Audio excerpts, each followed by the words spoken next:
Just give me a second, because I could have sworn I was about to go lay down and chill. Just 1 second. I don't care what you do. I don't care where you go.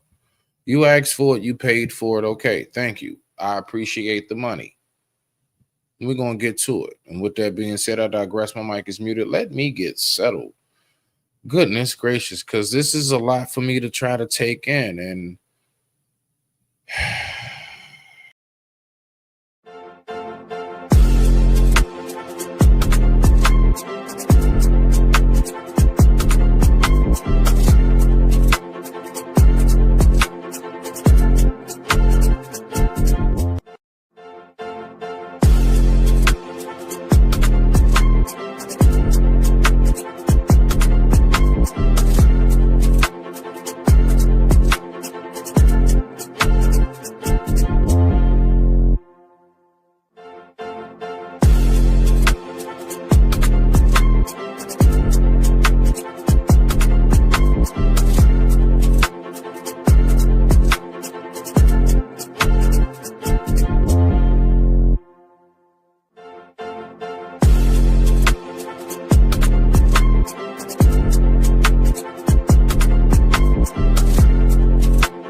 okay.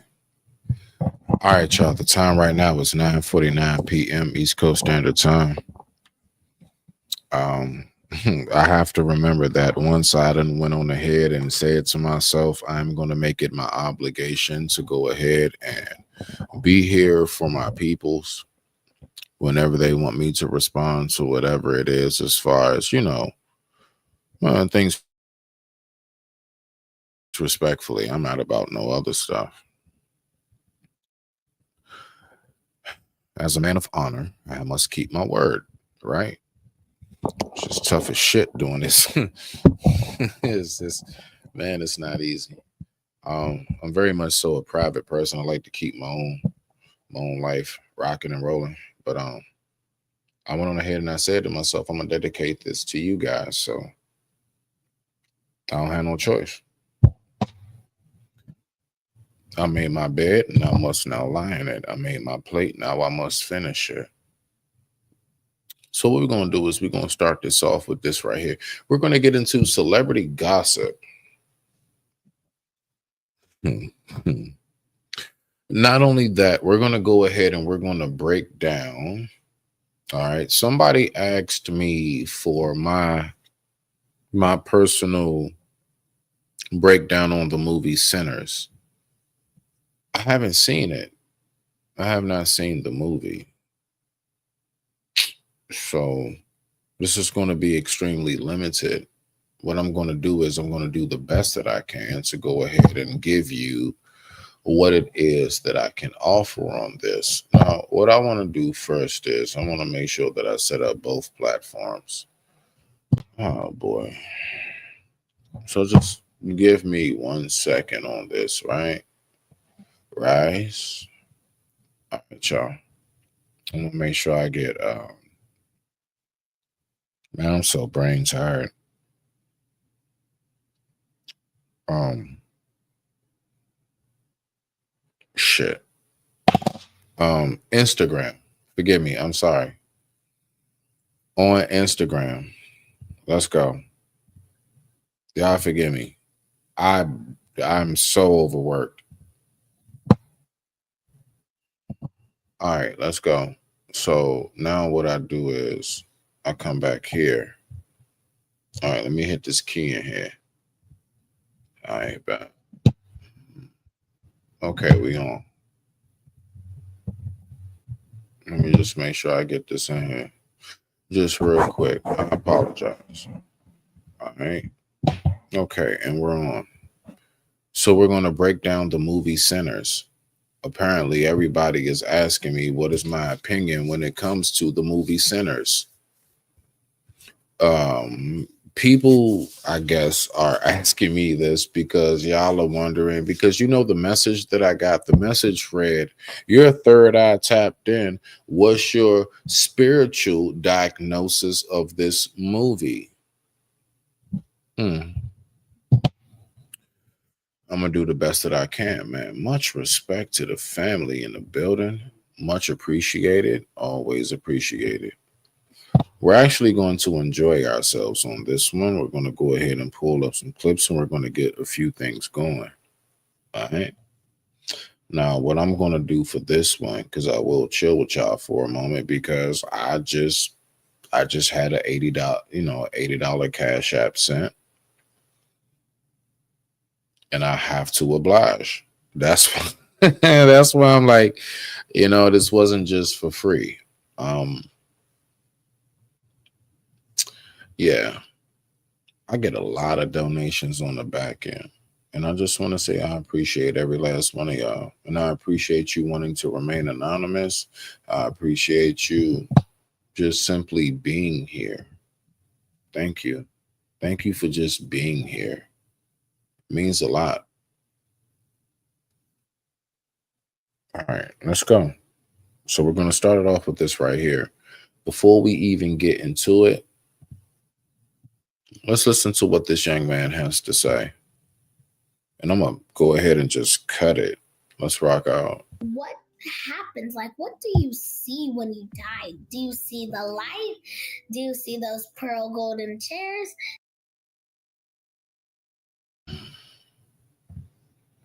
10 years old. 10 years old. Already tapped in. Already tapped in. And this is what I love to go ahead and produce and show. You want to know the thing that is so crazy to me about everything with this? It's just going to be one of them things that most of my own will not recognize. Now, I want us to pay attention to who's interviewing him. I'm not saying one of our own hasn't done it, but the main video, let's see who's interviewing this young, black, prominent, to be soon wonderful black man in God's will. We want to keep talking about black men this, black men that. Where are they? Well, guess what? They're growing, and they're growing into such wonderful brains and minds, such as this. And we're going to break it down. But I want us to pay attention. Why is it that it wasn't one of our own that did the interview? Now let's think about it. Let's go. What happens? Like, what do you see when you die? Do you see the light? Do you see those pearl golden chairs? I have to say this: a giant bowl of mac and cheese in front of me. What do you see? So my soul is actually 100. My brain is 35. My age is 10, and my face looks 7. Wait, where'd you come up with these numbers? Can't let you off that easy. What is life in the first place? Well, yeah.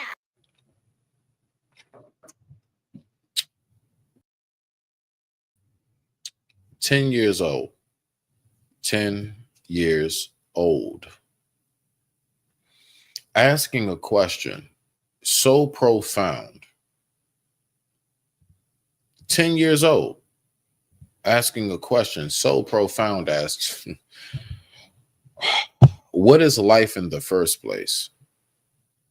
Now let's go ahead and keep on going. Then we're going to get to the movie as well as our celebrity gossip. Now let's break this all down piece by piece. And I thank you all for tuning in. The time right now is 9:57 p.m. East Coast Standard Time. And I thank you all so much for watching. Let's get back to the video. Respect to the family. Scientists would say that life is basically the chemical reactions that happen And mixed with Christianity, life is what God gave us. Mm, mm, mm, mm, mm, mm, mm, mm, mm, mm.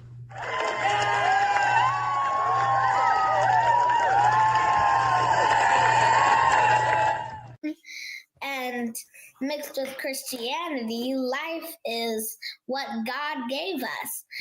But what really is life? How do we encapsulate life in a theory? How do you? How do you?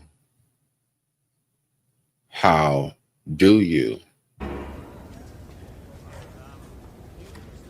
Wait, you think I didn't think of that? Of course I thought of that. He got me like so to the point where it's like, here it is. I'm 42 years old and I'm thinking I done incorporated so many aspects of life, but this is what I mean by you can learn from anyone. You don't have to like the person to learn something from them. You don't have to feel like they're on your level of intellect or intelligence or education to learn from someone. You can learn from a plant and the process and how it grows. You can learn from a pup that grows into a full canine. You can learn from the process of how food is incorporated into the health and cognitive aspects of one's well-being and how they function in everyday society. You can also go ahead and do the exact same thing when it comes to learning from the youth. You can learn from the youth. Let's go. Well, we haven't even figured it out, but what I would think is that life is the brain mixed with the soul. Is it possible this story is true? Yes, it is. You're right. It's fact. How do you? Well, we haven't even figured it out, but what I would think is that life is the brain mixed with the soul. And if the soul is even real in the first place, then our soul would have to have a mass, unless it was made out of photons or massless particles, which could be theorized. Now, that is more so of a scientific aspect and theory of it. The soul must have some form of mass, as in the only way for me to actually see the spirit as being real or the soul as being, I see you, baby. I see you, girl. Relax. Okay, I'm sorry. Hold on, y'all. I gotta respond. God dang, man. Hold on. Let me get to love. Let me get to this comment first, okay? Respect to you, beloved. Okay, I see you. Cool. All right. It's just a cynical one. She doesn't say much. All right, 1 second.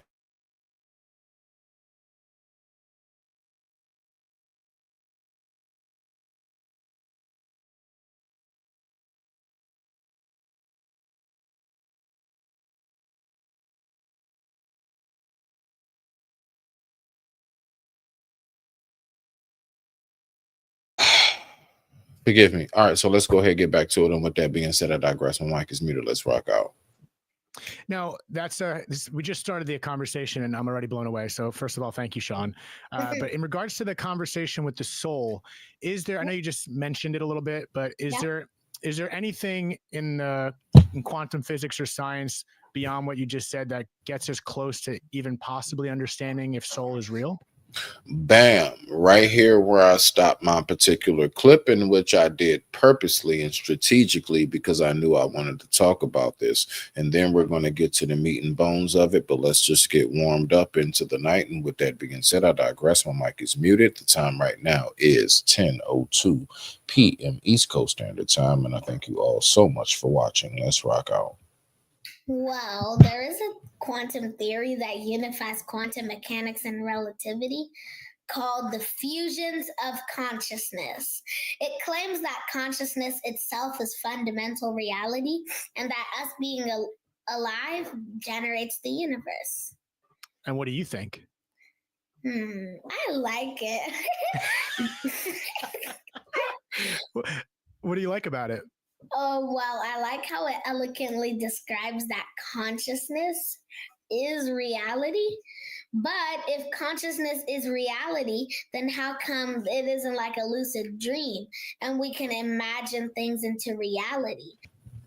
One more again for the win. 10 years old. One of our own. I know. We're not going to gravitate to this too much because it's not exciting or messy enough. I know. I'm aware of people. I know. We have a narrative to push. Society has a narrative to push, and that is, where are all the strong Black men? Where are all of the young Black leaders? I'm fully aware this is going to be like continue. See, I'm doing this on purpose. I'm strategically posting and putting up certain things to see what is it that we are interested in. This is a test study. This is a test study. Oh, I got some messy on the way. This is a test study. And what I'm going to do is I'm going to strategically, I'm telling you up front what I'm doing. I'm going to go ahead and I'm going to show how, even through someone as teeny and tiny as myself, when it comes to, let's say, the content creation world, even me, and those who are much, much bigger in content creating will know. It's something about when we have greatness before us, we start to get allergies. Ain't it funny? Isn't it so funny? We get allergies when it comes to what is the greatness of us. Why? Because we have a narrative to push. You're not going to make no money off of listening to a young Black child say this right here. Let's just be for real, people. How much you gonna make off of him saying this? Huh? I'm just trying to figure it out. Like, how come I can't just go and create the most juicy, delicious bowl of Velveeta mac and cheese in front of me? I tell you, and I can definitely tell right now, the young blood. Shoot. There we go. I can definitely tell the young blood. He loves some mac and cheese. That must be something. All right. Now, that was just something I wanted us to get warmed up on. Oh, yeah. Let's just get warmed up. I don't know where I'm at. Hold on, y'all. Wait 1 second. Bow. I don't know where we at. Boom. There we go. Okay. Now let's go ahead and fix this. Let's get back to my mother's turquoise. Okay, now I want to go ahead. I want to get into this video right here. Okay, now. This is this right here is where we start to get to the celebrity gossip. All right, y'all. So I got random videos that is going to be pulled up and revolved around celebrity gossip. Okay, now. I'm not hip to a lot of the things that's going on, but we're going to talk about it. Okay. All right. We're going to talk about it. Now, the first thing that I want to talk about is this. I am a very, very big fan of space. I love space. I love the stars, the moons, and, everything, asteroids, and just everything just floating. The deafening quietness that allows you to think, but then can turn into insanity if you're out there too long. So you got to know the balance, and that's why we find places where there is habitation, right? So let's go ahead and get into this, right? Yeah. Dude. All right. So this one right here, we're going to play. Now, I love space. I hope you love space because our planet is floating and rotating in it, no matter how still your one circumference and metric of where you reside may feel. You are spinning at 1,500 kilometers per second.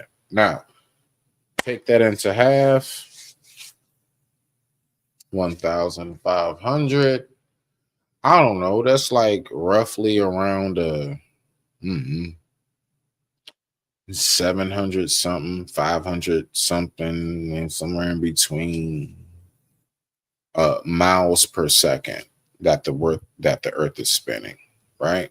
So let's look at what is so wrong with some of our celebrities and why they're crying. Oh, snap. What's going on, Katy Perry? What's going on?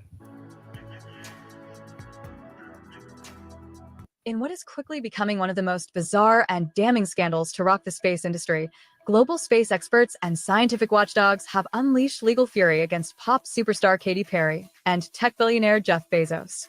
At the heart of the outrage, a so-called space trip that never actually happened.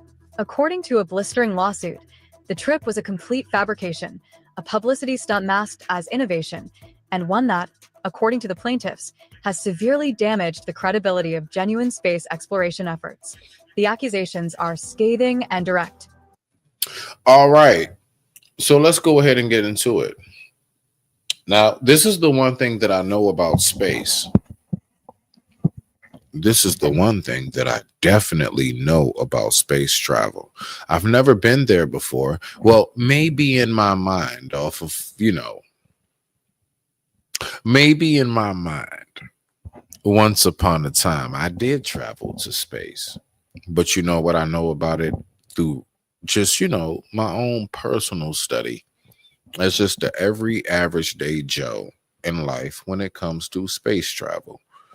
What I've noticed and learned is this.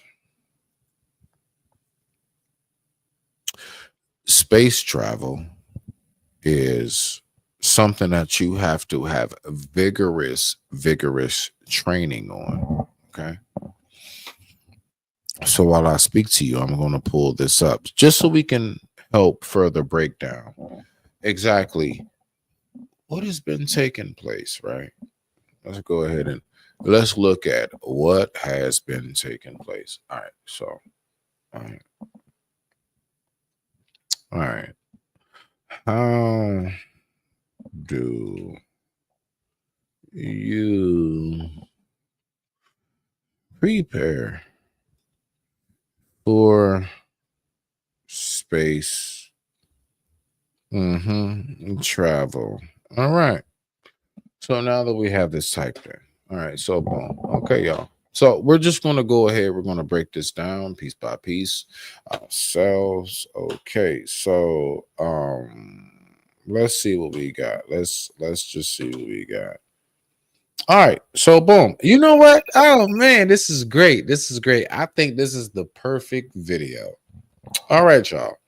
So this is the perfect video. Okay. At the moon. And all right. So let me see something. All right. Boom. So let's go back. Hold on. I just got to make sure I got all of this. All right. I just, I honestly, I want to try to find something that is like absolutely. All right, so let's go with this one right here. I've been trying to find, it's not training, revealed. I like this. Okay, so we're going to go with this video. Okay. This is real astronaut training revealed. So my whole thing is while we're here, we're going to go ahead. We're going to take time. We're going to look this up, right? So we're talking about the celebrity, everything. So, all right. What we're going to do is, all right, cool beans. I like that. Okay. You can roll out if you like to, or you can stick around and you can really catch something real quick. Ah, so now look at what we have. All right. So now this is what I want to pull up. Okay. So we're talking about celebrity gossip. Shit. Terrible. Terrible. Part of the outrage? A so-called space trip that never actually happened. According to a blistering lawsuit, the trip was a complete fabrication, a publicity stunt masked as innovation, and one that, according to the plaintiffs, has severely damaged the credibility of genuine space exploration efforts.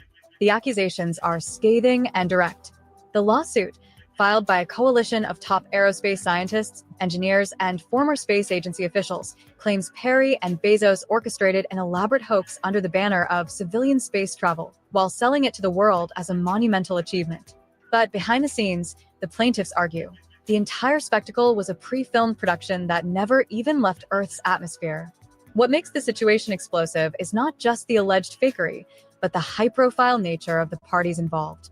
Jeff Bezos, founder of Amazon and space company Blue Origin, has positioned himself as a modern pioneer in space travel. Katy Perry, a global music icon. Now, first and foremost, I'm not gonna lie. The main thing that comes to my mind is if anybody was to be the head, I guess you can say honcho in that whole operation, why wouldn't it have been there? You know, whether you like him or not, Elon. I know. Y'all knew I was going there. Y'all knew I was going there. Why wouldn't it have been Elon? Right? Okay, cool. So now let's go ahead and let's get back to it. Let's see what we got right here. This is going to turn out to be something. Icon known for pushing the envelope, brought her star power to the mission. Mhm. When the two announced a supposed space voyage with Perry on board, the internet exploded. Headlines raved. Social media lit up. It was hailed as a new chapter in commercial space exploration. But now, experts say it was nothing more than a Hollywood-grade simulation. Now, that's the part I wanted to stop on right there. Everybody says it was a Hollywood simulation. Now, there are going to be a lot of people that's going to be like, you know what? They're just trying to I don't know, stop women from, I don't know, progressing. It's going to be so many thoughts. But this is my thing. I'm somebody who actually has, since a child, has always loved to look into this. Now we're going to take the time and we're going to look at if they were to go to space. I want you to think about the individuals in which they say went to space.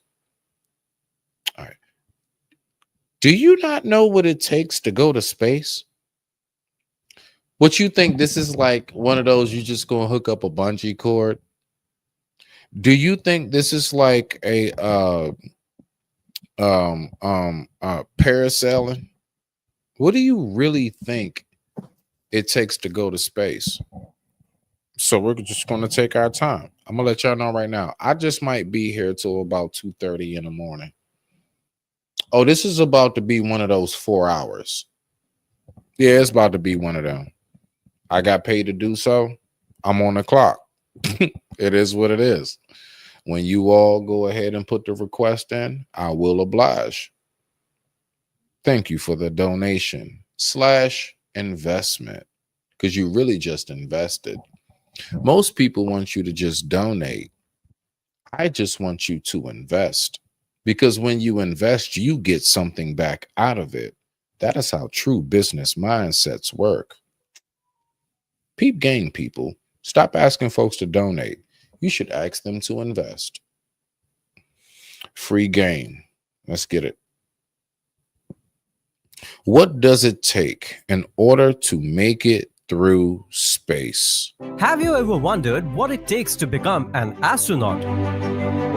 Or how NASA and European Space Agency, the world's leading space agencies, prepare their astronauts for the extraordinary challenges of space exploration? Becoming an astronaut is no ordinary feat. It requires exceptional physical and mental. All right, so you see all of that? Listen, off rip. Do y'all not know what it takes? Do you not know what it takes just to be allowed to go there? Yeah, this is one of those Hollywood, we are about to expose this bullshit. Do you not know what they have to vigorously do? Now, I want somebody to find for me everything we're about to look up. The only thing I want you to do is one thing and one thing only. I just want you to find for me, where are they doing any of this training pre-hand? Where's the workout? Let's go. You don't just go to space. You'll die. Capabilities as well as in various scientific fields. From survival skills to spacewalks, the training process is a long journey filled with intense exercises and simulations. In this video, we'll take you behind the scenes, giving you a glimpse into the rigorous training, high-tech simulations, and cutting-edge technologies used to simulate space conditions and to shape these extraordinary individuals into space-ready pioneers. Let's get started. My name is Siddharth, and you're watching The World of Science. When astronauts leave the comforts of Earth, they encounter an entirely different set of challenges. From the intense forces encountered during launch to the weightless wonders of orbiting and the Right there. Right there. All right. Did you hear what he said? It like the forces. Do you not understand? All right. So does anybody know? I want you to maybe imagine the most intense, maybe roller coaster you've been on. If anybody, I have, I'm literally walking distance from the Superman, Six Flags. All right. So I'm out here in Maryland, where the Six Flags is. I know all about roller coasters. Been to King's Dominion, been to Hershey Park. I want you to imagine 10 times the force, if not more, 50 times the force of that pressure that you feel in your body when you put your hands up and go, woo. Ain't no woo, no. Your face is smashing in. Do you not know the intensity that is incorporated when one goes from this atmosphere to the next? Why do you think we're always seeing things that come into planet Earth turn into a ball of flames?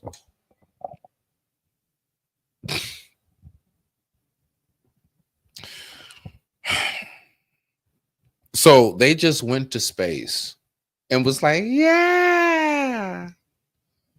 No, it ain't none of that. You holding on to your seat. You like you on some real intense, like there's nothing fun about the process going there. Now, what they tried to do was they tried to go ahead and just show us the other side of it. Now, let's really get into it. The intricate maneuvers of spacewalking, their minds and bodies must adapt to an entirely different realm. To adapt to these physical and mental challenges, astronauts undergo a complex and extensive training regime that is. All right. So now this is what I want to ask you. Do you really think that these celebrities, Gayle King, Katy Perry, man, stop playing. You think they went through that rigorous training and passed? You really think that these catered to, red carpet rolled out everything?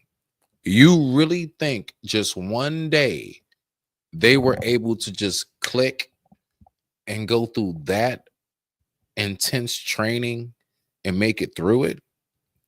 Haven't we seen celebrities on simple like, I don't know, American Warrior? Anybody remember that? I do. Y'all remember the show Wipeout? I want you to think of the celebrity shows in which we have seen them try to do like rigorous, intense. I forgot the name of it, but it was a show Stone Cold Steve Austin had as well. And he had something where the celebrities had to actually go ahead and They had to do like some real rigorous like boot camp. It was like army military training. No, was it Stone Cold or Triple H? It was one of the wrestlers. They had to do a bunch of rigorous training. Yo, we saw how real quick in that moment folks do not make it. Wait a minute, y'all. Don't we know a show called Naked and Afraid, Survivor, and all of that? You try and tell me that we can barely make it through here on planet Earth. Have you ever seen what Navy SEALs have to do to go through training? I can go on and on. I can go from the entertainment world all the way down the real world. Do we not get it? Do we not, people? That's all I want to know. It's no way. If I ever just bust out of nowhere a month or two, listen, if I just bust out of nowhere a year from now, like right now today, 1 year later, I'm like, I went to space and I show you footage of it, you better know that's CGI. You not know how long, like these people go through training that sometimes takes up to 10 years, a whole decade before they're even ready. Why do you think every space launch is so distant out? It's like way longer than like even the Olympics. I want you to think, how long do people train for the Olympics? The Olympics itself is every 4 years. When was the last space launch? No, I mean, maybe it was. I don't watch the news. I don't watch mainstream TV. I'm just saying. That's usually something that we all hear about. The next space launch. Why do you think the space launch is so spaced out? I like that. I like that. Why do you think the space launch is so spaced out? Because it takes vigorous and a lot of training. So you try and tell me Gayle King, Katy Perry, I don't know who was it, Madonna, and some other, this all, I'm not going to say all women because there are women astronauts. But what did that woman have to go through in order to get there? I don't care about if she's the only, the first, or anything. We know that a woman has been to space for those who believe in it. And we know that men have been to space. Let's listen to what it really takes to go there and stay there. Let's get it. It includes medical tests, physical exercises, extravehicular activities or EVA simulations, rehabilitation, as well as specialized training on the experiments they'll conduct in space. And it doesn't stop there. Space. This is another thing. I just want to say this real quick. I'm sorry. I know y'all. I know Smitty, let the tape play. I got you.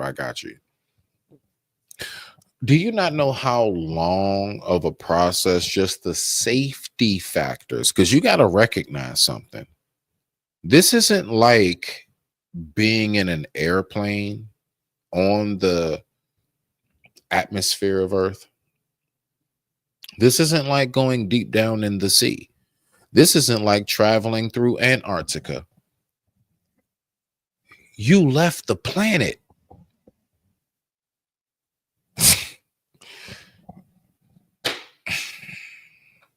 You left the planet.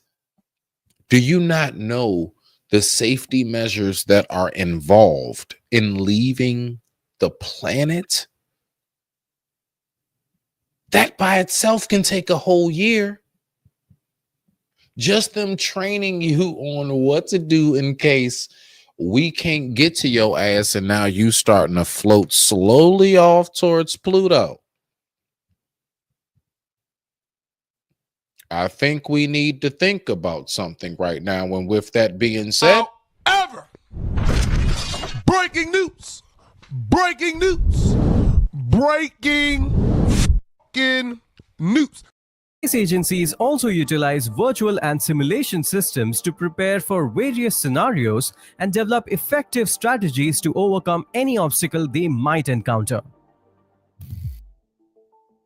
First of all, astronaut recruitment is no walk in the park. Oh no, it's a fiercely competitive game that sets heart racing. Whether it's NASA or the European Space Agency, aspiring astronauts face a rigorous selection process. To give you an idea, European Space Agency has recruited new astronauts only 3 times since 19. And for those who are not hip, Europa Space Agency. So Europa, which I find to be very, very fascinating, right? Europa is one of my characters that I have in my show. So I have like, boom, Io, right? That's one of the moons that circulate around Jupiter. Then we have, Callisto. So you have Io, Europa, Callisto. There's also another really, really large moon-like orbit that is called Titan. Titan, B something, whatever. Anyway, that is something that has definitely been the factor ever since we have known, right? Let's get back to it. 1978. For European Space Agency, candidates endure a challenging period of 3 to 4 years before their first journey into space. All right. Did you hear that? Nah. Let's go back. Let's go back, people. Let's go back. Yeah, buddy. Let's go back. How long before you can even take your first? Listen, what I say? Like even like a year itself, like I don't understand. Hold on, wait a minute. For European Space Agency, candidates endure a challenging period of 3 to 4 years before their first journey into space. All right, so you try and tell me, that all of a sudden, one day, out of nowhere, right? One day out of nowhere, we just had all these women celebrity do this. And the consequences are already rippling across the globe. In the court documents, the plaintiffs argued. I need you to like look at them. Like, nah, real talk. Look at them. Do they not look like they're just happy to be on the new set of the like next, I don't know, like Guardians of the Galaxy or Marvel movie, or like Marvel movie or something? This looks like real talk. Look at Katie. Hold on. Bam. Where's she at? What am I doing? Hold on, y'all. Bow. Hold on. My bad. I don't know what just happened. Let me just do this. Boom, bow. Okay, and boom. So why is she looking like that? That's all I want to know. Like, what is that? You know what I'm saying? It's absolutely crazy. You smell me now? Let's go ahead and get it.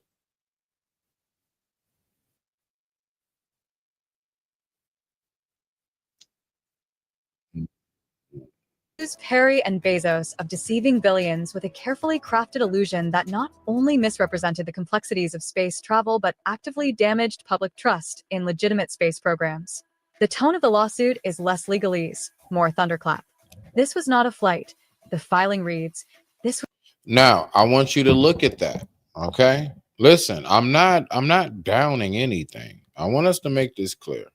I'm not downing nothing when it comes to women or, being progressive and times moving forward, but let's just look at these faces. Let's just look at these faces.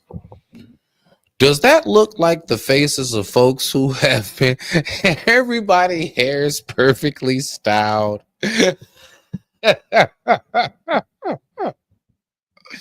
I'm just saying we got to recognize how Hollywood would do it to us, man. Really.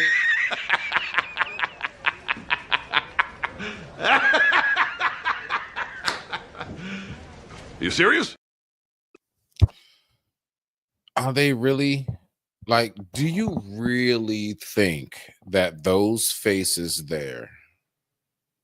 Do you really think those faces there went through this training right here? While at NASA, candidates have to undergo 2 years of training to become qualified astronauts. So, what does this training actually involve? Well, it all begins with a foundation of technical and soft skills that all candidates must master. They undergo training on Soyuz and International Space Station modules, becoming intimately familiar with the inner workings of these spacefaring marvels. As the training progresses, candidates dive into an impressive lineup of 16 different technical courses covering everything from life support systems to orbital mechanics, payload development, Earth observations, space physiology, and even medicine. It's like attending the most mind-boggling space school ever. The first phase, that is basic training, lasts for 12 months, where candidates are introduced to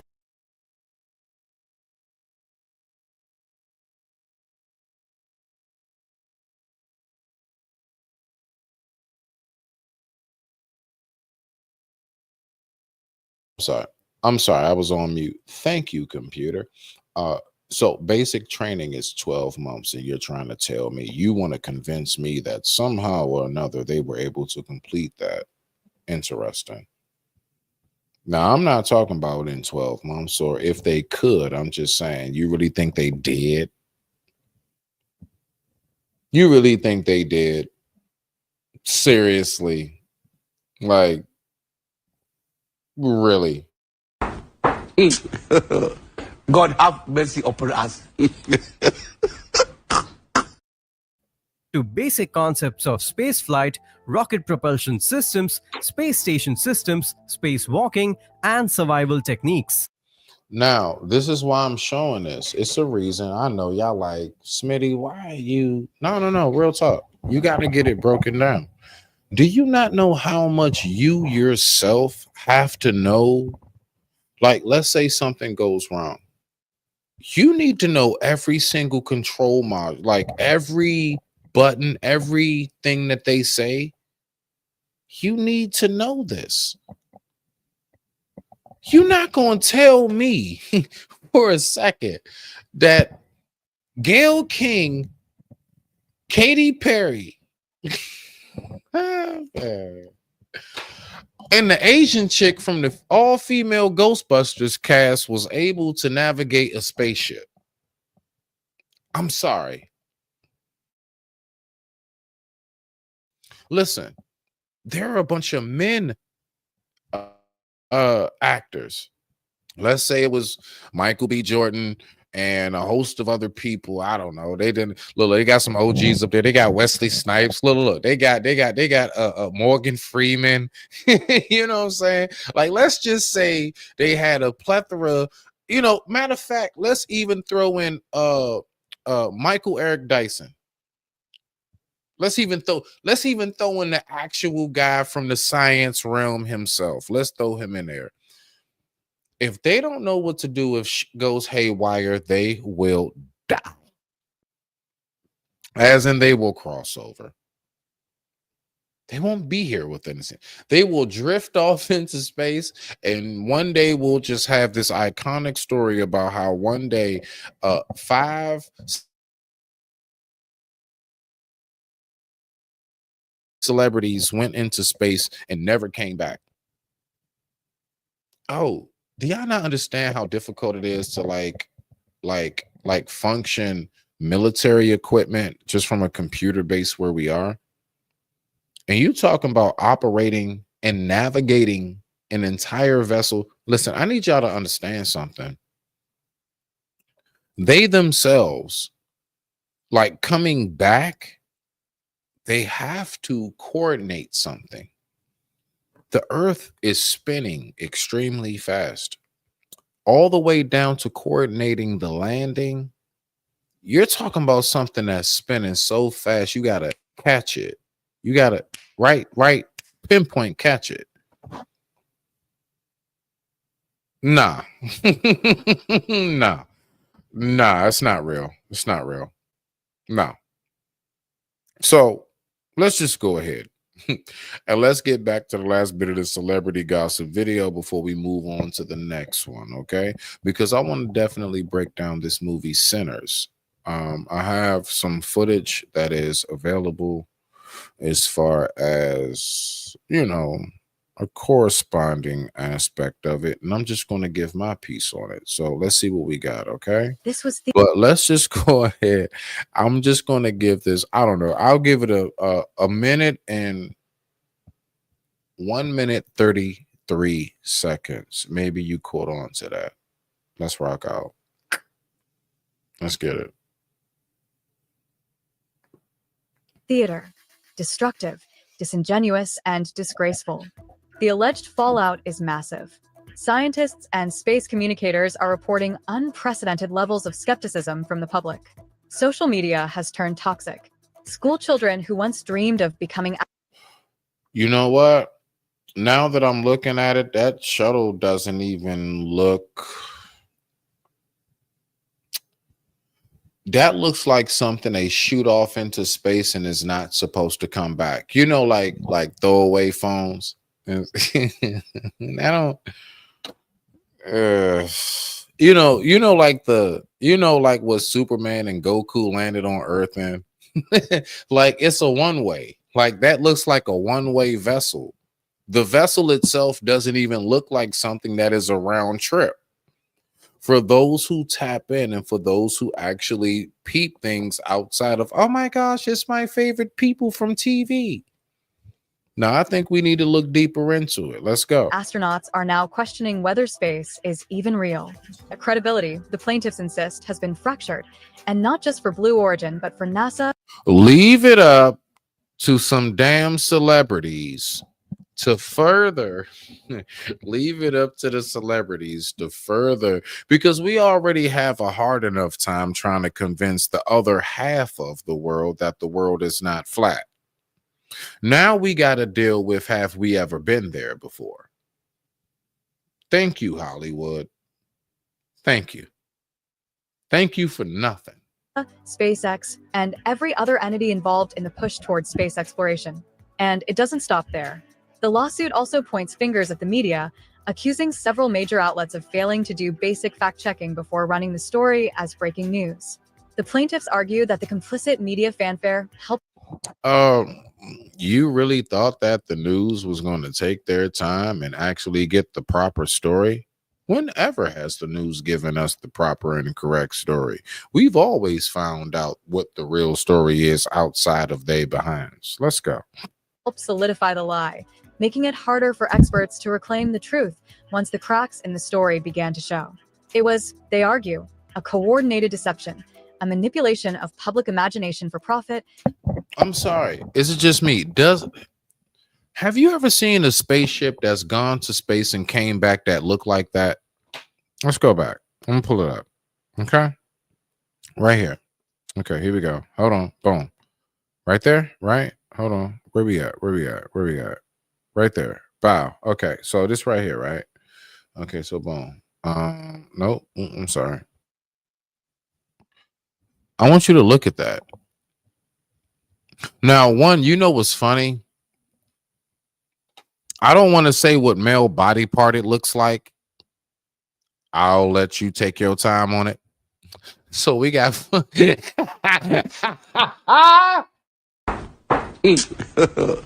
God have mercy upon us.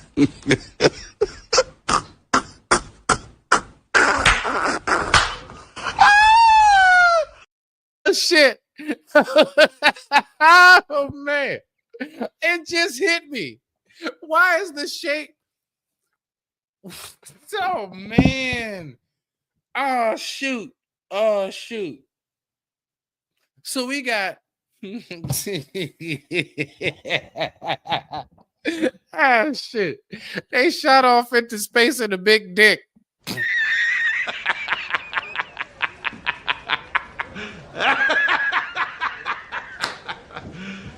You serious? Oh man, I knew something wasn't right. I want you to look at the shape of the damn vessel. It just hit me. Because see, I don't look for shit like this. But you know, when you actually, I'm sorry, let me pull me up on the screen. I'm sorry. Woo! Bruh. I'm not even like my mind. I'm not even one of them. But like I'm sitting here and I'm thinking to myself, okay, so what we do is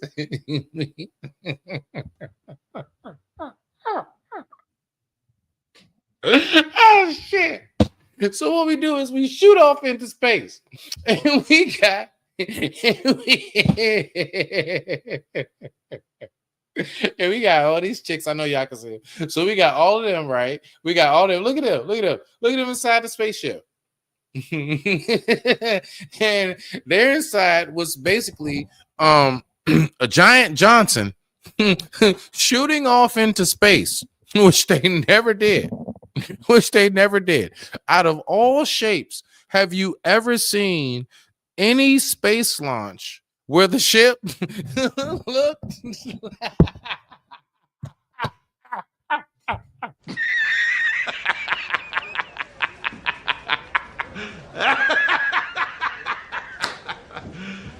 You serious?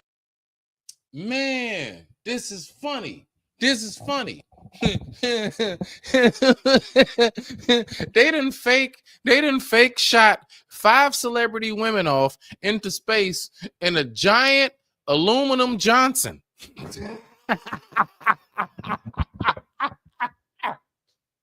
What are we doing? What are we doing today? Man, oh shoot. I told you we was gonna get into this celebrity gossip. Yeah, y'all might as well hang out. This is funny. So anyway, let's watch a dick shoot off into space. Truth, once the cracks in the story began to show. Look at it go. Look at it go. That's right. Shoot the kids out. And then we get to this point. It was, they argue, a coordinated deception, a manipulation of public imagination for. Yeah, those are all of the sperm cells that was placed into the Johnson to be shot out into the space of universe. I'm sorry, it is. It's funny. You can't. I'm sorry. That's hilarious. I don't want to hear nothing from nobody. I don't, you know, you can miss me with everything. I'm sorry. This shit right here, that shit right there is hilarious. I'm sorry, it is. It just hit me. Who designed the ship this shape? Why is the top like a mushroom? Is that not circumcised? What are we doing?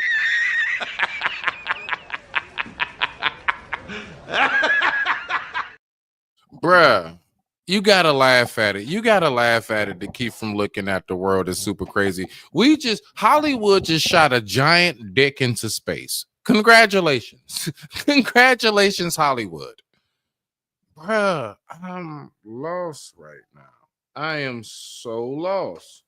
Who is this hitting my phone? What? Wait 1 second. Hold on, y'all. Hold on. I'm sorry. Anyway, look, we're gonna keep on going. So now let's go ahead and let's get into this other part of the show. All right. That was absolutely hilarious, phenomenally hilarious. I don't know what y'all thinking, but people tripping. Now, you know what else I found out? Oh shoot. Hold on. Phone. There we go. Now, you know what else I found out when it comes to the hilarious world of celebrity status, right? So now we're going to go ahead. We're going to get even deeper into what it goes on when it comes to celebrities. Now that we're past that part, because that was some bullshit. That was some bullshit. All right. So I don't know if it's breaking news to you, but it's breaking news to me. God dang it.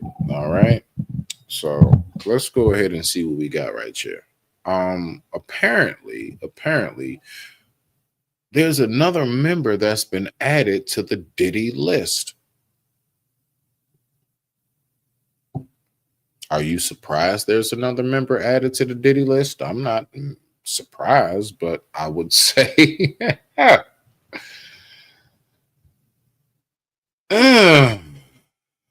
it just gets deeper and deeper. This whole Diddy list thing. I mean, what's going on with the celebrities in today's world? And with that being said, I digress. My mic is muted. How did this guy enter the scene? Leonardo DiCaprio reacts to Diddy's arrest. Here's what will shock you about Leonardo DiCaprio's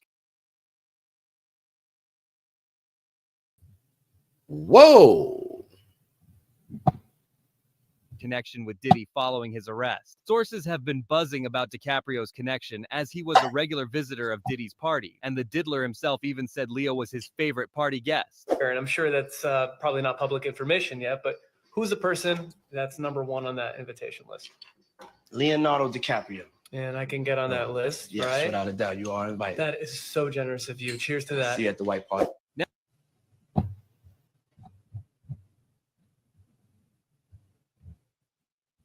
Oh, hell no! Oh, hell no! Oh, hell no! Oh, hell no! Oh, hell no! Oh, hell no! Now that everyone knows what goes down at Diddy's parties, everyone is giving a side eye to Leo, and he has made it known he's distanced himself from the diddler over the years. But just how true is that, as he was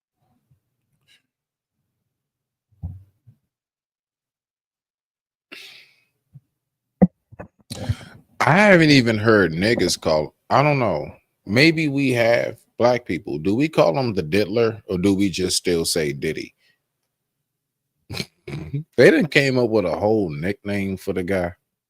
Crazy. seen at Diddy's 50th birthday party. Sources claims he never got involved in Diddy's freak-offs and won't be linked to his case. Although fans don't seem to be buying it, with numerous posts stating things like, "Y'all are really shocked about Leonardo," none of the names being brought up have been surprising to me at all. Yes, I am. I am shocked because last time I checked, he won't date a woman that's past 18, let alone a 50-year-old black man. Hello. They all had to. It's in the contract. Diddy introduced Leonardo in Hollywood years. Breaking news. Leonardo. All right. So, I mean, now, okay. So we get to that point. Now we're going to go just a little bit, further into it. And everybody know I haven't really been like, posting on this type of thing and stuff like that, So now we're going to get into something else that is very, very disturbing. So we have, let me see. I'm just going to let y'all know. I know what the main clip is. We have two more shorts. We have two more shorts before we get into breaking down the sinners. That's right. Yes, we're going to break that down. I know y'all waiting for that. Don't worry. I'm just slow walking it. This is somebody who has definitely been one of my top lyrical artists that I love in the hip hop industry. And sheesh, yeah, I'm disappointed. I can't get with it and I don't like it. Let's see what we got. Bow. What happened to the Izzy? I believe is the gentleman's name. He was a bodyguard for Busta Rhymes back in the day. Izzy used to work for me. Okay. Izzy worked for me, but he worked for some other people too. I know Izzy well. He was at an event where there was a video shoot up and there was a shootout. We made love. Who you made love with? Diddy, Bow Wow, Busta Rhymes. How can we think nobody else speaks up on it or says anything? Because, bro, these people admire these people so much. They want to make sure they in the section, they at the club, they at the video shoot, they can get backstage. That matter most to them. It's crazy. But if you notice, it's countless videos of Busta Rhymes getting mad at females for just being girls. Busta Rhymes' past just came crashing back, loud, raw, and with no more hiding behind smoke and mirrors. Two of his personal bodyguards are no longer with us, and the silence around what really happened to them, it's louder than anything Busta's ever. Now, this is the part that's really tripping me out right now. Okay, so apparently, your brother Busta, after all of the booty rocking everywhere allegations, two of his bodyguards are now missing. Now, I want to ask you all this. Have you ever heard of anything about bodyguards of Busta Rhymes missing, I want to let you know something. I actually really love this guy's music. Listen, outside of whatever allegations on that, I'm one of them from the old school as far as like, yo, if I love what you do and your art and your talent, I love that. And I will never be able to replace that. I will never be able to replace, you know what I'm saying, rocking to Give Me Some More. You know what I'm saying? Like, man, it goes on and on, man. The man has done phenomenal work, but this is very, very disturbing. And with that being said, we got to make sure that we recognize how disturbing it is with this right here. Whose man is this? You put him on the TV. Go home! Bro, don't. Go home! Go home! You know, it makes it so tough to want to listen to these people's music again after you hear things like this. Or spit on a track. Let's go back to 2008. Busta's longtime bodyguard, Jermaine Black Williams, was first reported missing, but within hours, he was found in a chilling scene out in Queens, Ozone Park, New York. He was there for everything, every private convo, every deal behind closed doors, every moment the cameras didn't catch. And after all that loyalty, nothing. No words from Busta, no tribute, not even a public mention of the two kids Jermaine left behind. Just straight up silence. Now rewind a little further. February 2006, another man from Busta's tight-knit crew met a similar ending. His name was Israel Ramirez, and just like Jermaine, he wasn't some rookie. He knew the game. This man, Israel Ramirez, stood guard for Busta for over 10 years. That ain't just loyalty, that's family. But during the filming of the yeah, but I'm gonna speak on that part. I'm gonna be honest with y'all. I want y'all to know something about today. All right. And this is not directed in any direction. It's directed only into the atmosphere and the universe and the ether. All of that, you being loyal to people, be loyal to yourself more than anything. And what I mean by that is be loyal to your principles, your morals, and boundaries. So that way people can't violate you. Bruh, you gonna have many circumstances where people, no matter how loyal you've been, no matter how much you have shown improving yourself, let it be the right moment, right situation, or whoever it is that, you know, they'll totally act like they've never met you before. He's not the only one who's gone through that. He just spoke about how deeply loyal he was. And out of nowhere is just, Busta was like, it's nothing of this person that exists.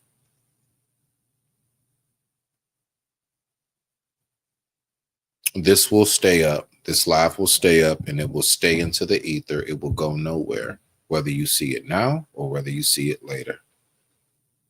But you will see it. Touch It remix video in New York, everything fell apart. Witnesses remember a heated clash breaking out between some folks on set. Chaos took over, and right in the middle of it all, Ramirez was struck down, right there in front of everyone. But here's the part that raises eyebrows. Out of all the people caught up in that madness, only Ramirez, an experienced, trusted bodyguard, was taken out. Nobody else. Doesn't that sound off? Like maybe it was meant to look messy, but was way too specific to be random. Word on the street? Ramirez knew too much, and that made him a problem. What came next was even more troubling. The NYPD opened a full investigation trying to figure out who was behind it, but when they reached out to Busta, he shut it all down. No cooperation, no answers, nothing. And folks weren't having it. The public came for him hard, because how do you go silent when someone who protected you for a decade loses everything right on your set? What happened to the Izzy? I believe is the gentleman's name. He was a bodyguard for Busta Rhymes back in the day. Izzy used to work for me. Okay. Izzy worked for me, but he worked for some other people too. I know Izzy well. He was at an event where there was a video shoot up, and there was a shootout, and eventually he got caught in the middle of the gunfire. You know? And he was the only one to get shot. He was the only one that got shot. He kind of gave his life to save Busta. In a way, yeah, I would say that. And when Busta finally spoke up 5 months later, it wasn't to show love to Ramirez's family or help the case. It was just to defend his own silence. Now think about this. 2 men, both worked up close with Busta, both gone under murky circumstances, both cases still floating in limbo. That ain't coincidence. That's a pattern hiding in plain sight.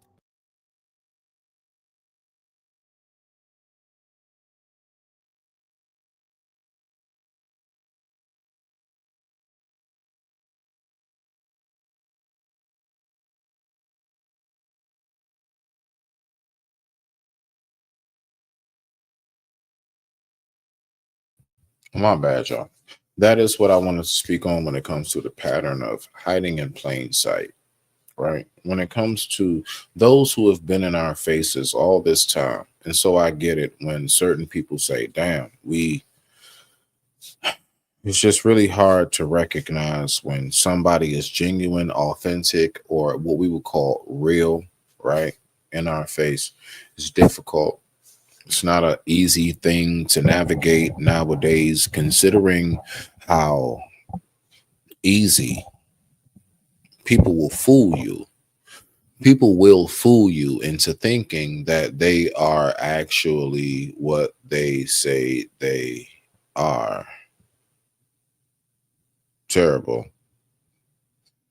Now we're going to go ahead and get into the movie aspect of it. Okay, people? So let's go ahead and take this time right now. Now, of course, as you all know, before we get into the main juice, the main meat and bones of it, we got to take a slight commercial break. This commercial break is only going to be about 2 minutes because I just want it to be. It's my damn channel. I'll let you in a minute. Respect to the family. After these messages, we'll be right back. Stroke your genius, nigga. Good sense. Life. Might break her heart, I tell her what I really did. Black on fire, but I'm chilly chill. On the real, I can take your words really real. Try to tell her one day I'll be a millionaire. Slip up, get caught, get 100 years. Tough love made his mind cry 100 tears. Either niggas get out or they gone in. It's me against the world, yeah, I'm all in. In the bank smelling like Bob Marley. Told my girl I'll be home in the morning. I was black, now it's gone, get the money. My side bitch, that's a whole nother story. Not too many niggas make it out New Orleans. Never hating if they did, I applaud them. Stay safe, got the face they're recording. I'm hood rich, still rocking Air Forces. All they know is Mardi Gras and coffins. All I see is second lines and coffins. Phone ringing off the hook, they calling. Trap phones, they jumping like Jordan. Niggas bag up bricks on a regular. Niggas emptying them clips on a regular. Bunch of cowboys riding with a heckler. When a good nigga get killed, that's self up. Probably why them niggas' hearts stay frozen. No love for a bitch like Goldie. Hoes tell me I'm a dog like Rover. From the hood where the cops stay patrolling.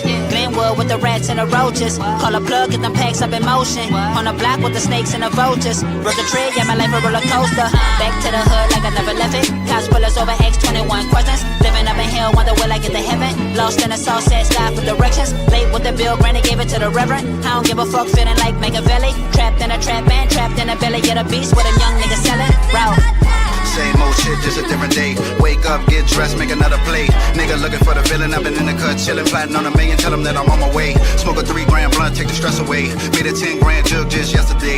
Only thing I know is how to get the bag up. Spit the truth, amen, put your hands up. From a city that ain't sweet when it's beef, hitters catch you in the street and they wet your whole fam up. Youngins on the block flashing hammers like cameras. They host at his logo, they clips his bananas. They flip dirty birds, I ain't talking Atlanta. 12 on the block with the radars and scanners. I keep my cool, play it smooth and don't panic. Getting my guap up, still got paper habits. Gotta get to the bag while they're getting good. I know they feel this real shit up in every hood. From the gutter, I can never turn Hollywood. Always keep it 100, that's understood. Talk shit about the villain, they never could. Never took a handout, still living good. Talking all that gangsta shit, but they never do it. Run up on me and mine, boy, I wish you would. Got a second that statement, wish your nigga would. Say you shouldn't explain what's understood. My little homie run around like I'm a fud. Yeah, around man down season in my neighborhood. Pass another wood, couple homies pass and finish with the jug. Couple models finish, mommies fuck a good. Plugging all these bougie bitches cause I could. True that roof back here, who that for wings? Still got low that you never seen. Still got flows that you never schemed. Double entendres, don't miss the metaphor. Her daddy was the plug, that's what I met her for. Took her Uber down to the 7th ward. Hustling everywhere, can't keep still. Made 6 figures with my OG. Real nigga off a handshake deal. Kush God still structuring a landscape still. My fans stay real, my hands so ill.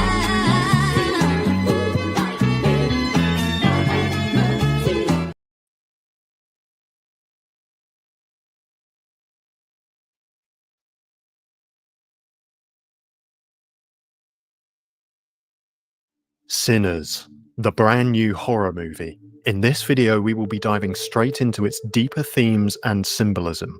There will be spoilers. Let us begin. I'd like to draw your attention to this particular shot. This is Elijah. Notice the biblical name. Elijah is a Hebrew name and the most famous. Interesting. The scene. Interesting. Elijah was, of course, the prophet to the northern kingdom of Israel in the 9th century BC. So this man here is called Elijah, but he's known to everyone as Smoke. He has an identical twin brother called Elias, which is actually the Greek form of the name Elijah. So that's a nice touch. Both. Ooh. Yeah, I don't even peep where we going with it. So apparently I gotta wake y'all up. I think y'all asleep. Let's go ahead and let's wake up real quick, okay? Let's wake up.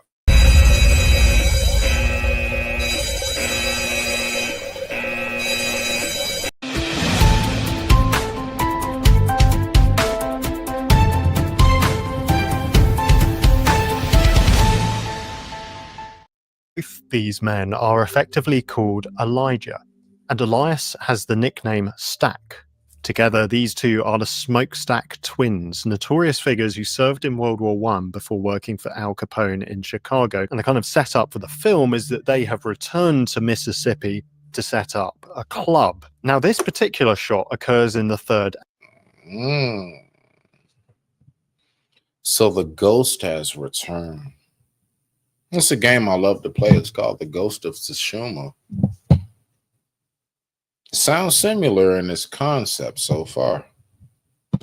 Just on our level. I love it. Let's go.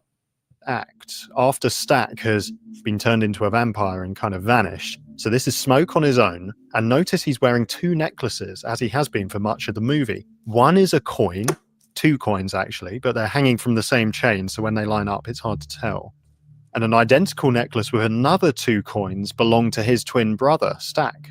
So this necklace, the coin necklace, appears to represent the brotherly bond between them. Why is it a coin? It may reflect the fact that they are also business partners. It may also have some personal, familial significance to them. We don't really find out. But the second necklace worn by Smoke, we discover, is a mojo bag from his estranged wife, Annie, who he reconnects with in the film. She was a practitioner of hoodoo, an African-American spirituality. And I was hearing about that earlier. You have Voodoo, right? Voodoo, and then you have hoodoo. You know, it's interesting. You know, even in the Arabic culture, there is something called Udu. And Udu is the practice of wash before prayer. It's interesting how these names are very similar. Let's keep going. And this little bag probably contains some herbs, and we learned that it has been supposedly imbued with a protective spell. Now, at this point in the film, Smoke has lost everything. His brother has become a vampire, his wife is dead, and now he is about to enact vengeance on the local members of the Ku Klux Klan, whose leader sold them the sawmill at the start of the movie. So it's a significant... Wait. Wait, what?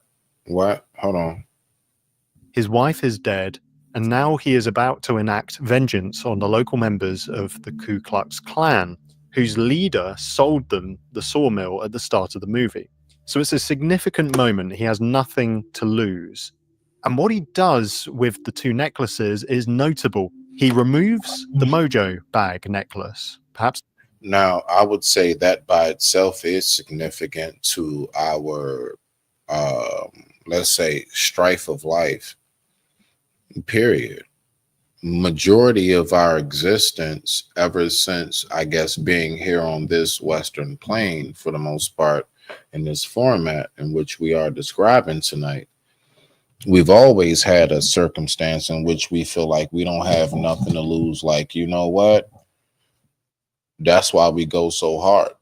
And I do believe that we have lost that because we have lost the sense of, I don't have anything to lose. Now, that doesn't mean that we need to go back to struggling and having nothing.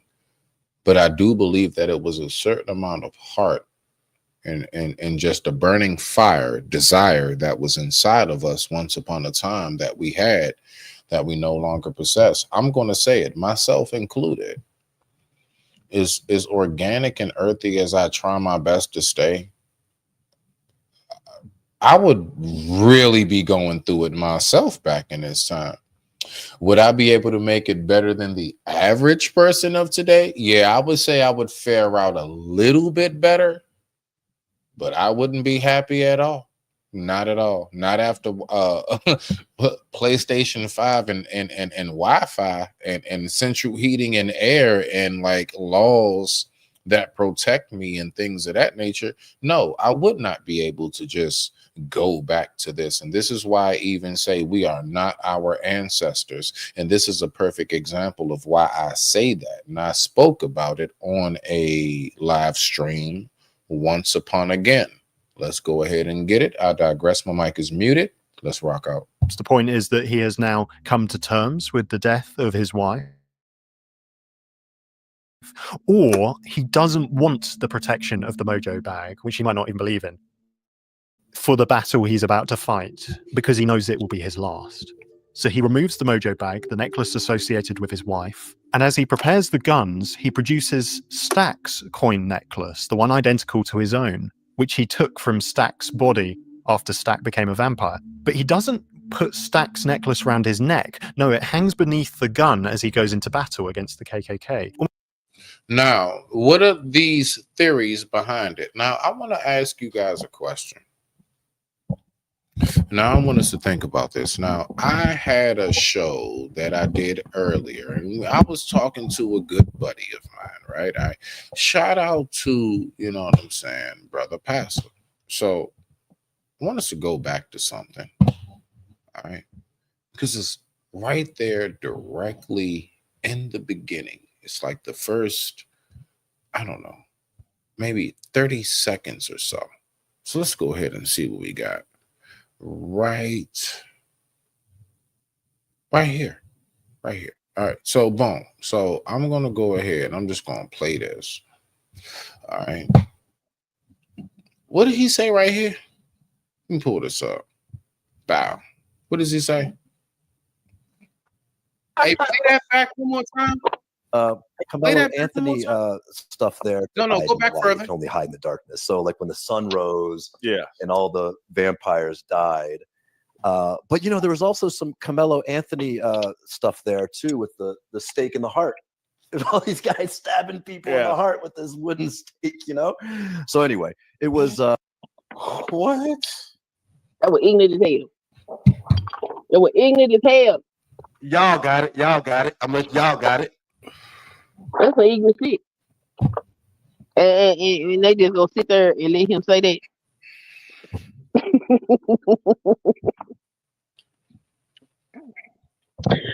That white daddy. There you go. Are you serious right now? I guess he's serious. Straight up. How? Okay, so how do we bring Carmelo into this? Now,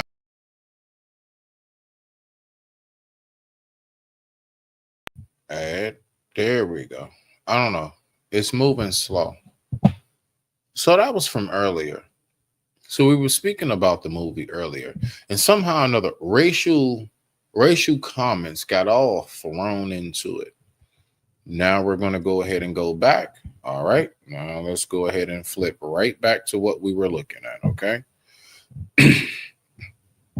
I want us to really, really, really pay attention to what's taking place. All right. So they're speaking about how, okay, he has these chains around him, the KKK, so on and so forth. Right. Boom. Okay, cool beans. Now we're going to take time and we're going to look at this. I'm not getting where we are with this. It's not something that I recognize to be conducive as to what it is that we are looking for when it comes to why do they see the way this movie works? How is that something that hasn't already been said? You know, like I said earlier, we've had movies like Blade. Okay, cool beans. There's so much racial empathy towards this, but for some reason, we've had many movies that were very similar. I don't know. Y'all don't remember Walking Dead?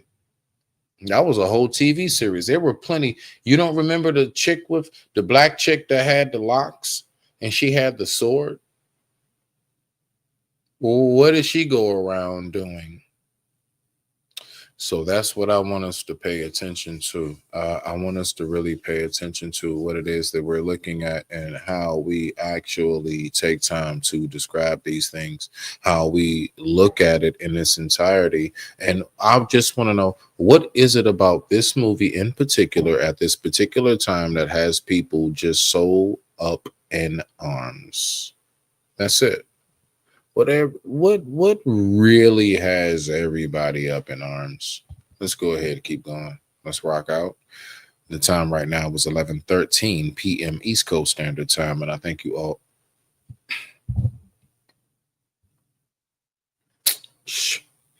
I thank you all so much for watching. I got you. I'm gonna just finish this show. And I will be right with you. And I thank you for watching, love. Thank you. Let me just finish this show. My bad. You know I stay working.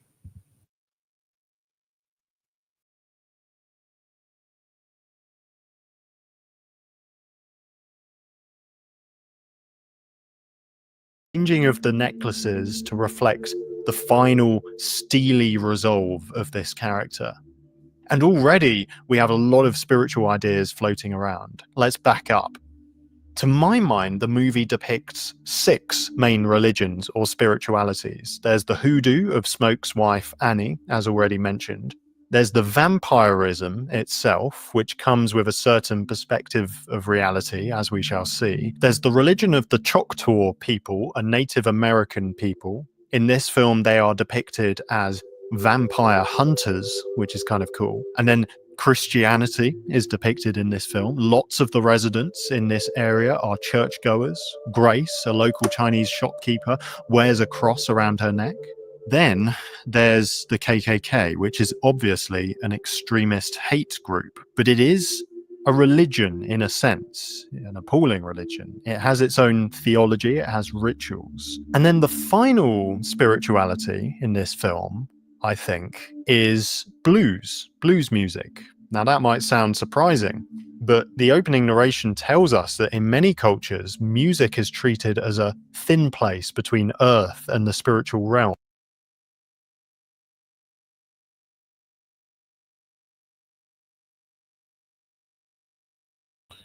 Extremely true.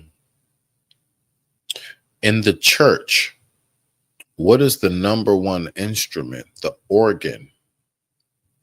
What does that do? What is it used for? Hurts. It is used originally to heal ailments in the body. People actually went to church originally, not necessarily for the God aspect, Jesus aspect of it, but actual like therapy, healing. They would play the organ, they would hit certain hurts, and it has been known to actually heal. See, the thing is that we are not allowed to do these type of things nowadays because we have something called the FDA. Now I'm going to shut up before they shut me down. Let's go. This idea Irish culture, Native American culture, West African culture. But it comes with a warning. We learn that skilled musicians can, in the words of the film, pierce the veil between life and death, past and future. Why do you think that music is so connected to what we call food for the soul? Music is the true definition of food for the soul. We have to recognize these things.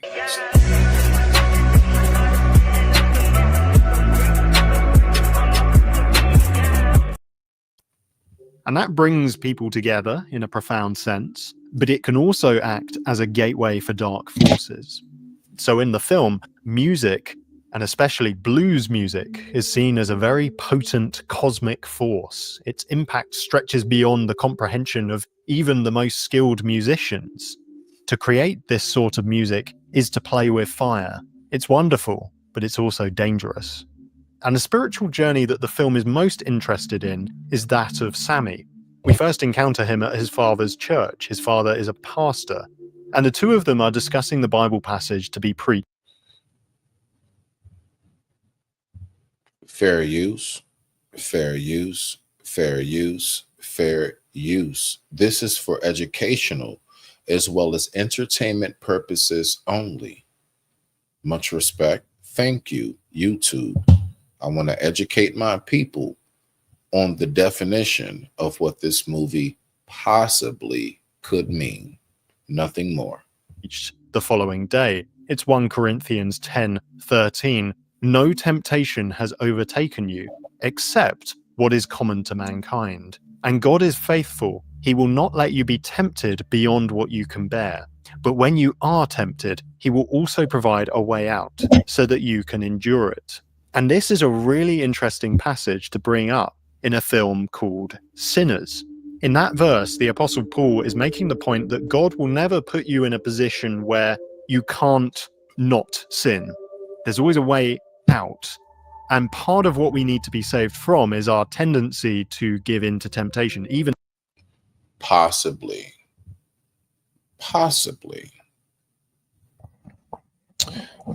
It also possibly could mean that this is now the opportunity for you to use what I've given you called discernment, which is right along the same bounds, but there's a slight little tweak twist to it. During that moment in which that you encounter what it is that is foreign to you, the most important thing for you to keep intact is your moral standing, your integrity, your moral standing, your integrity.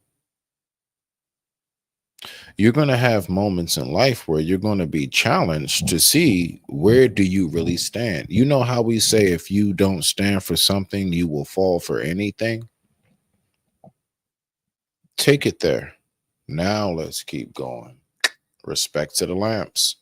We are the ones who stay lit. Even though there's always a way out, we still give in to sin. That is part of our fallen nature. Now, Sammy is a very talented musician, and he wants to play blues at the new club established by the Smokestack Twins, who are his cousins. And his father warns strongly against it. He recognizes the potency of the music and its ability to summon dark forces. He says, "You keep dancing with the devil, one day he's going to follow you home." Now, Sammy decides to leave his father's house for the party, prodigal son style. And what follows is a night that spirals out of control. It starts well. The club seems to bring people together, and the music is astonishing. I was blown away by a long take in which the camera swoops around the characters whilst Sammy plays the guitar and sings. And we become aware that spirits from the past and future are being summoned and intermingled with all the others.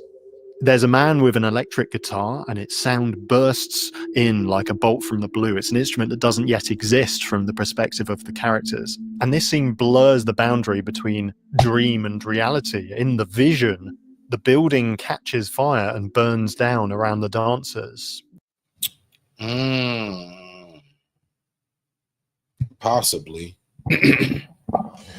Possibly that could identify as. And do you know when they was speaking about the end of the earth the next time after the flood, what did it say it would rain?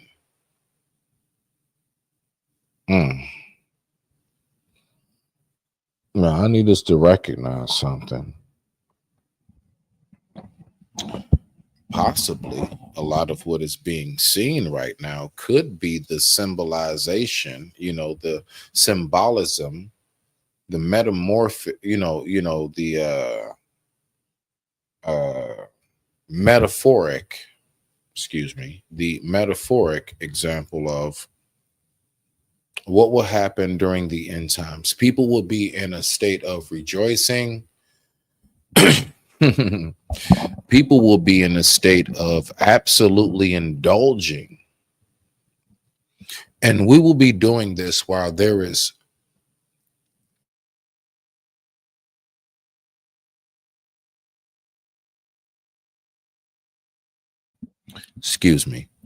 and we will be doing this while in a state of indulging. I want you to peep what it looks like. It's a group of people that's surrounded by flames and smoke while dancing, as in the indication that possibly we could be in a trance. We have no clue how much of hellfire is really around us. We have no clue of how much there is a smog that keeps us from seeing anything beyond the person that is in front of us, which is very dangerous. So you can only see what is around you. Now I want you to look at this picture. Look at it. What can you see on the outskirts? Like, so apparently there must be some kind of, I don't know, woods, maybe a town, something. But what is the only thing that you're able to see outside of the people gathered in this group? Smoke and flames. It is symbolic. Let's go. An illustration of the freedom that seems to accompany the music. And the particular song that Sammy's singing is one of his own, and it's notable. He says that it's for his dad, and it explains how he was raised well. He was raised within the Christian faith, but he has a secret obsession with the blues. Now, a seasoned blues player called Delta Slim eggs him on in this, explaining that Christianity is the religion that was forced upon them by white Americans. But blues, that goes back to their ancestors. And that's ultimately where the film arrives. Blues is seen as the truly transcendent spirituality, something that all cultures are grasping at to some degree. But Christianity is framed, at least by some, as a white man's religion, which is a shame because this is how Christianity is often perceived, and yet it originated in the Middle East. And the churches in India, Iraq, Ethiopia, and many other Eastern nations date back further than the Church of England.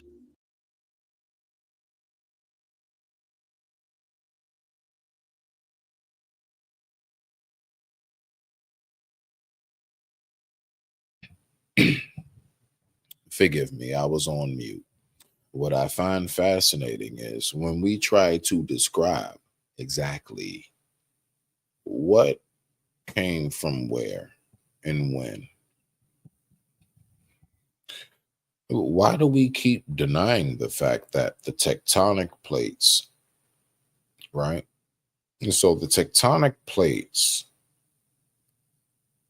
of the mass of Earth has continuously shifted.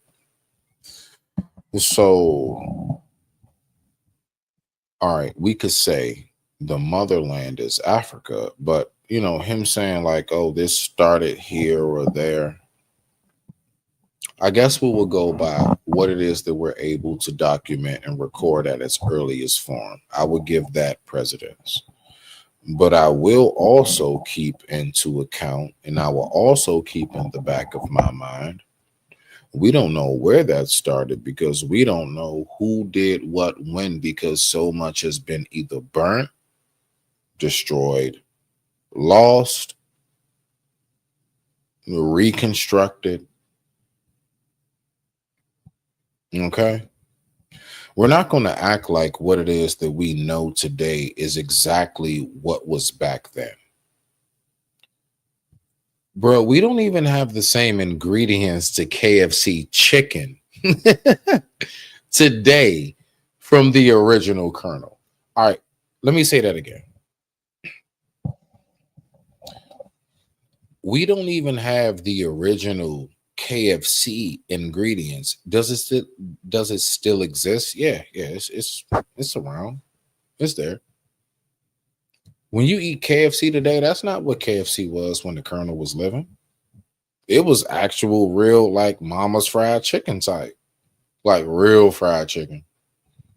It's not the same. I'm saying that to say that's not even that far back. And now you're trying to do something as far back as what we would consider to be the word ancient. I wish you the best. I wish you the best on that road of trying to figure out what is what. We don't even know what's in most of the food that we eat today. Is my point. We don't even know what exactly takes place when it comes to everything as far as the history, the actual mechanics of how all of this is played out. We just have fragments of things. We have parts of that history. Now, that part of history, we do only have fragments of it. And for some reason, we keep on trying to figure out, can we work our way to a level of, I know exactly what it is.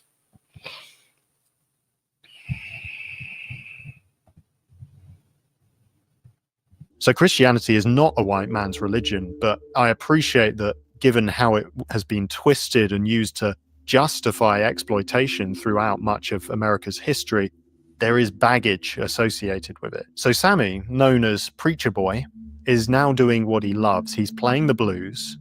We then watch as he gives into temptation. He commits adultery with a married woman. Stack, in reconnecting with his ex-girlfriend Mary, also commits adultery with a married woman. And it's all spiraling out of this increasingly hedonistic, alcohol-fueled atmosphere. But then things take a real turn as another spirituality is introduced to the mix. The vampires show up. They're classic Bram Stoker style vampires. They're immortal in a sense. They don't age. They have fangs. They can jump really far. They have to be invited in to the building. They're repelled by garlic. If they bite you, you die and come back as a vampire yourself. And they can only be killed one by one with a stake through the heart. Wow.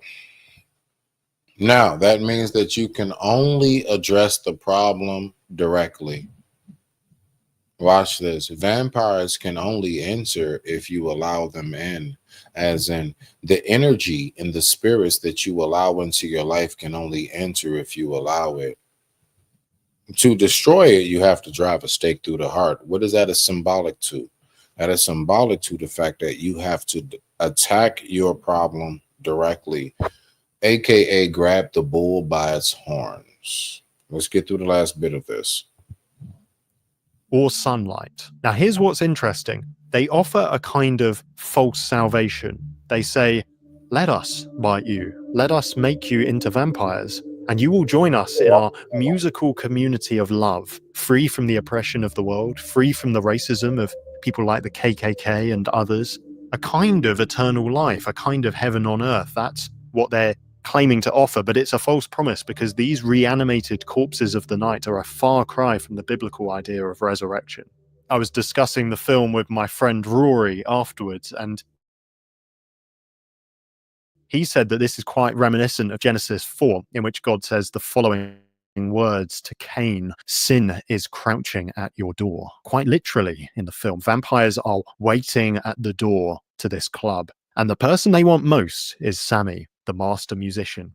I'm reminded of Jesus' words in Matthew 16, what good will it be for someone to gain the whole world, yet forfeit their soul?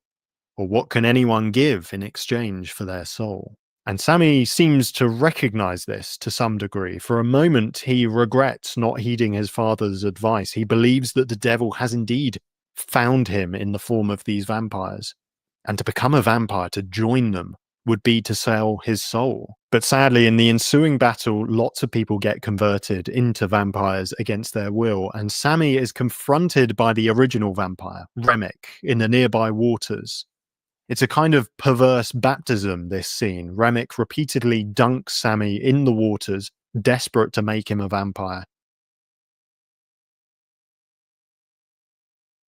Was it desperate to make him a vampire, or was it desperate to make, or was it desperate to revert from, because let's just be for real, because he did bring up and mention that there were Christianic aspects involved. We all know the dunking in the water is the baptism. So are they trying to pervert the baptism? I don't know. You see? So let's just kind of have our thoughts just kind of linger for a bit, and let's just continue to kind of take our time and dissect it slowly. All right. Now, what I'm going to do is I'm going to actually, while I'm out, all right, there will only be few moments while I'm out that I will record. One of my moments possibly will be me actually viewing the movie, but I don't think I will, because I just probably won't. But what I'll do is, once I watch it, I'll give you all a retake once I get back to the room. Let's rock out. But Sammy rejects him. He prays the Lord's Prayer, which is notable. In his hour of need, he does cry out to the God he was raised to believe in. And he actually lashes back at Remick with his guitar, this very precious guitar. But finally, it is a stake to the heart from Smoke that finally kills Remick, and the sunrise kills most of the other vampires. Smoke goes after the KKK, as we've mentioned, and in that battle, he is fatally wounded. And he has a vision of his deceased wife, Annie, nursing their baby daughter. Now, what does that vision mean? Does it confirm Annie's hoodoo belief system and her vision of the afterlife? Is it a hallucination? It's kind of ambiguous. As for Sammy, he returns to his father's church. Again, it's like the prodigal son returning home to the father. And before we consider Sammy's ultimate decision, it's worth pressing into at this point, is his father a good father? Has Sammy's father done anything wrong? I mean, you could argue that he's a bit too strict in warning Sammy never to play blues music. That feels legalistic. It goes beyond the commands of the Bible. But in the context of the film, his fears seem to have been vindicated. Sammy's music did indeed summon dark forces from beyond, and lots of people lost their lives. Sammy even committed adultery at this party. So Sammy's dad was right to be concerned about him heading off with the Smokestack twin. Okay. All right. So with this one, what I want to do is I wanted to go ahead and I wanted to start it off with what it is that possibly could have been as far as someone else's view. All right. As I wind down, and I don't know why I'm stalling this out so much. You know what I'm saying? Like, because I really do. I rock with y'all, and I appreciate y'all rocking with me. But I'm going to go ahead. I'm going to give my take on this. It's going to be a spaced out take on it, but it will happen eventually. So I appreciate everyone. And we're going to go ahead and we are going to slowly bring it down. And I got just one more live tomorrow. So tomorrow will be my last live. Tomorrow will be my last live. That's why I'm running around showing love to everybody, because I'm out of here. Love y'all. However, breaking news. Breaking news. Breaking fucking news. I'ma get mine.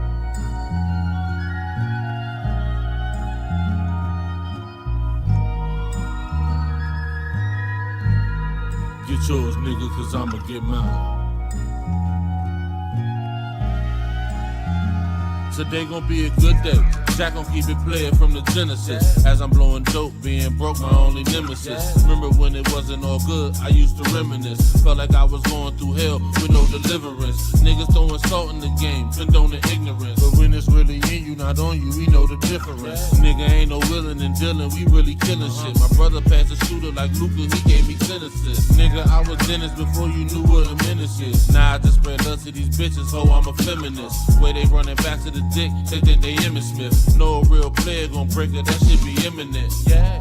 Nigga, we was trapping out the tenement. Niggas ain't hard, they just loud, them niggas impotent. Ain't in it for the glory, my life story is intricate. Don't crash out for the money and watch the niggas you get it with. I say it all, cause I'm past the point that I'ma play with y'all. And as the president, I'ma have to revoke your player call. Don't think the nigga ever was real, and he gon' stay a fraud. Don't think a nigga bluffing is not nothing to break them all. Saquon, ho, it's not nothing to shake them all. But with no street clothes on my bed, ho, better take them all. Just get that cheese, breaking that bread, and I can stay involved. You wanna look sweet in my side seat, got to pay the cost. Dope and cheese, I'm smoking G's. While I was scaling dope and weed, y'all been yelling broken knees. You gon' do it, baby, do it, gotta hold and squeeze. For real, it's cold out here, one of you hoes gon' freeze. Rob the reverend, call the blessing, hold your nose, don't sneeze. Poop, nigga. Oops, nigga. Pull up in that big shit like I'm too big for that coupe, nigga. Too legit to quit, no, I'm just too legit for you, nigga. Twin Towers feel the power when we speaking, nigga. Coke like I was in the Ghost with Tommy Egan, nigga. If your bitch looks suspicious, she probably creeping, nigga. If you heard the shit before, it's probably beating, nigga. Don't ask me about no money, I'ma tell you, let me hold something. 60K and debt be walking around like I don't owe nothing. So-and-so got shot up, I just act like I don't know nothing. I call love, but we make a hit and miss a home run. Clean up in the kitchen, we can't have no dirty dishes, cause it's roaches outside and we cooking if they don't sniff it. Took a shot in the dark, I just went for this shit. Why aim for the stars, go forward and get nothing. Somewhere there's a young nigga on the same thing. Suggested advice, I tell him do better. Baby mom pregnant, I was turning 18. Ain't even focused my mind to getting cheddar. So I quit this rap shit, quit chasing my dreams. Fuck it, get money off of hoes and the fiends. Fuck it, get money, then turn around, blow it. If I was my plug, man, I wouldn't even throw it. Maybe I would get money, you know it. Really had the city for some summers with the lows, yeah. Going down the wrong way, niggas getting smoked, yeah. I ain't even tell you about the times I was broke, yeah.